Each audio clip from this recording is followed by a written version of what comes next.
Presidente da República José Ramos Horta entrega diploma reconhecimento para médico cubano na Inhitunolo Recém Ira, no atribui medalha para Dr. João Carlos Chaves, no Dra. Rosa Delia Castellanos. Quinta-feira, semana, Presidente da República José Ramos Horta entrega diploma reconhecimento para médico cubano na Inhitunolo Recém Ira, ne remata ona ser mandato ia Timor-Leste, no cerimônia ne realiza ia Palácio Presidencial Bairro Pité dele. Presidente da República José Ramos Horta informa, entrega diploma reconhecimento, no atribui medalha para médico Sirane, nessa lembrança ida, onde reconhece Sirane serviço durante e Timor-Leste. Médicos Inhitunolo Recém, que termina ser de mandato, ser de missão em Timor-Leste, tira fila.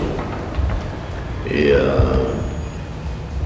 há a decisão para reconhecer nesse serviço e a Timor-Leste e tem a relação com Cuba, mete-nos e o setor importante do setor de saúde, algo que em 2005, quando se eram médicos, mas momento da Itália,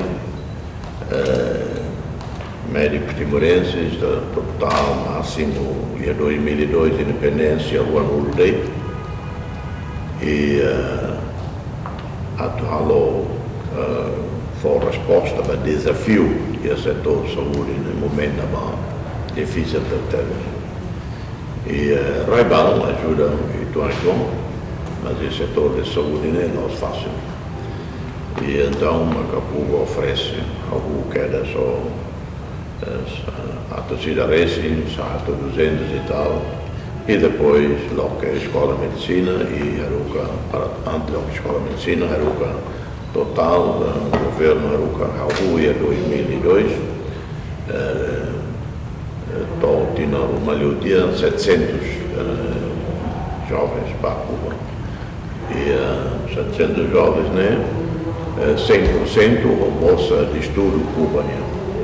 Timor lá sendo batida. O outro todo, Cuba, cobre. Hoje tem médicos, né, reunidos a Recém, mas falta especialistas. Especialistas, e dentista, oftalmólogo, cardiologia, pediatra, ele continua precisa falta apoio cubano.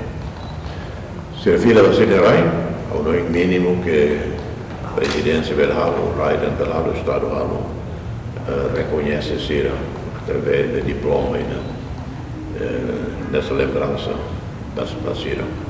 Além de se festado afirma, setor saúde importante teve e a critério adesão Timor-Leste para a ASEAN. Reportagem Domingas Amaral, Televisão Timor-Post. Janela Informação by Emma Rotu. Atuheta informação atual diaklio kita haluha. Haneham botão subscribe, like, halo comentário no faz tutang ba mídia social Rotu.